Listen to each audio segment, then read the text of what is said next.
गरीबदास जी इन सभी लोगों को देखकर हैरान थे और सोच ही रहे थे कि ये सब मैं क्या देख रहा हूं। इतने में ही कबीर परमात्मा बालक गरीबदास जी को नरक दिखाने ले गए।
नरक के भयावह दृश्यों को देखकर बालक गरीबदास जी भयभीत हो गए और कबीर परमात्मा जी से कहने लगे, बाबा, ये लोग इन आत्माओं को इतना कष्ट क्यों दे रहे हैं? ये सभी आत्माएं अपने कर्मों का फल भोग रही हैं। जब ये सभी नीचे पृथ्वी पर थे और मनुष्य जीवन प्राप्त थे, तो इन्होंने कभी भी शास्त्रों के अनुकूल भक्ति साधना नहीं की। इसलिए आज इन्हें यमदूतों द्वारा इतना कष्ट दिया जा रहा है।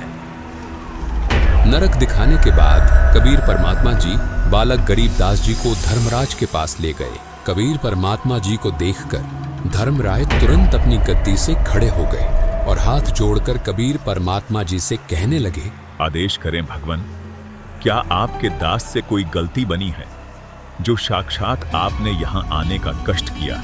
और जो बालक आपके साथ आया है, क्या ये आपका शिष्य है?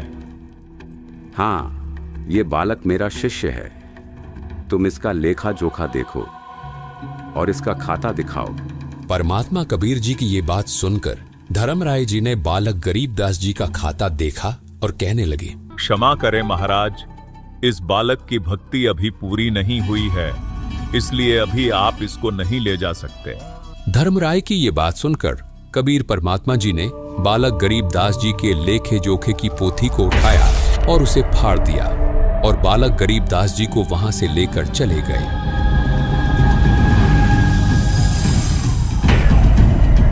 और काल के 21वें ब्रह्मांड में पहुंचे, जहां ये काल ब्रह्म तपस्या पर 1 लाख मनुष्य शरीरधारी प्राणियों के सूक्ष्म शरीर से निकले गंध को खा रहा था। इतना भयानक दृश्य देखकर बालक गरीबदास जी ने परमात्मा कबीर जी का हाथ जोर से पकड़ लिया और कहने लगे, ये कौन है? बेटा, ये काल ब्रह्म है।